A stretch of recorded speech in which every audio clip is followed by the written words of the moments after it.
Once again, I am a day late on a video, but I'm not worried about it right now because it's time for Solid Gold Saturday, which was yesterday, but I'm doing it right now.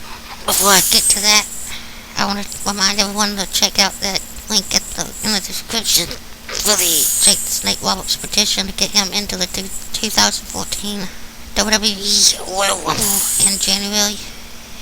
He's worked his ass off to get where he wants to get back in shape and clean himself up with the help of DCP and Scott Hall in the Consequences Crib.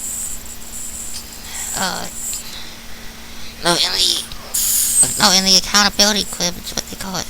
But, he's done a hell of a job to get himself back in shape. And some people would say he's not really good shape, but if you look at where he came from, it's a hell of a lot better than where he was. So, please, sign that petition and let WWE know you want to see Jake Roberts in the 2014 Royal Rumble. I'll try to get it to DDP, Scott Hall, Jake Roberts, and the WWE if they even check their Twitters, or anything like that. But now it's time for Solid Gold Saturday, when as I review an old card, to get people up to date on an old card from years gone by. At this point in time, I'm doing Summerslam pay-per-views, since we're heading that way in about a week or two. About a week, I think. But also want to let everybody know that I want to do a special video on my birthday.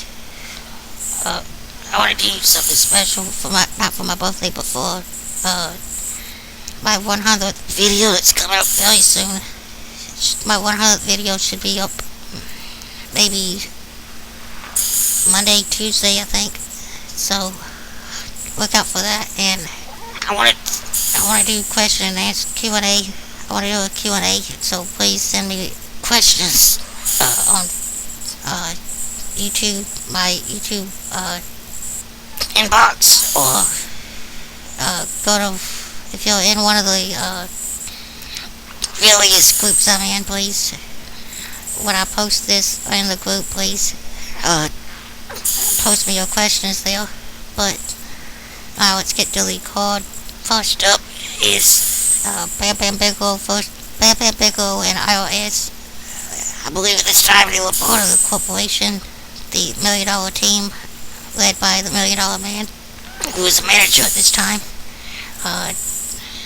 They took, Bam Bam and IRS took on the Head Shrinkers, and it says here that it ended up, IRS and Bam Bam won by DQ. Don't really remember how that happened, but it says, that's what it says here. At the time, the WWF Women's Title match, Alundra Blaze defeated Bull Nakano to retain the Women's Championship. Intercontinental Championship, Razor Ramon, along with Walter Payton, defeated Diesel, who was accompanied by Shawn Michaels, to win the Intercontinental Championship. I believe this was the time where Shawn tried to super kick Razor and ended up kicking Diesel. Diesel got hot after the match and chased Shawn out of the building. We then go to a grudge match between the Native American Tatanka and the Made in the USA Lex Luger. At the time, there was a big story going on between Tatanka and Luger over Ted DiBiase. DiBiase saying that he bought Luger. He was buying up talent left and right, spending his $1 million to build a corporation of superstars. He let it be known that he let everyone know that he apparently had paid off Luger to be part of his team, and Tatanka was very upset over this, believing they real Americans and shouldn't take DiBiase's dirty money.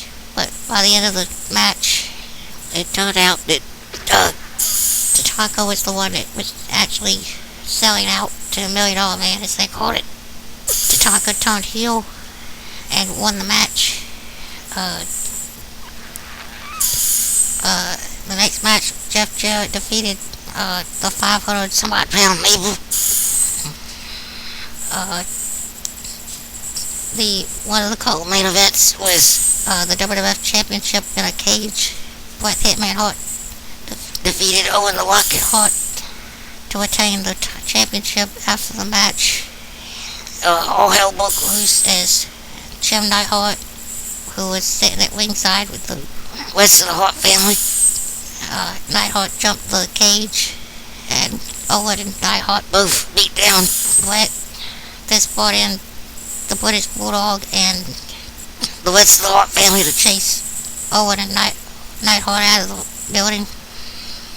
The main event was The Undertaker, Paul Bearer's Undertaker, taking on Ted DiBiase's fake corporate Undertaker, who was actually being played by primetime Brian Lee, who apparently was a very good friend of The Undertaker's in real life. For months leading up to this, after the January Royal Rumble, where Undertaker got demolished by Yokozuna and 10, 20 other guys, and thrown into a casket during the casket match at the Royal Rumble with Yoko. For months after that, they made it seem like Undertaker had gone away, but they kept showing these videos of people claiming to have seen Undertaker walking around in odd places and everything. And they really built this up really good. Even though if you really look at the $1 Million Man's Undertaker, if you really get a good look at him, he doesn't really look that great if you really get a close-up look on him. But real Undertaker ended up winning the match. They made it seem like DiBiase kept saying he had the real Undertaker, but Paul Bearer ended up being the one who had brought back the real Undertaker to destroy $1 Million Man's evil Undertaker. The real Undertaker wins the match and throws the phony into a body bag to end the pay-per-view. A classic show, classic pay-per-view.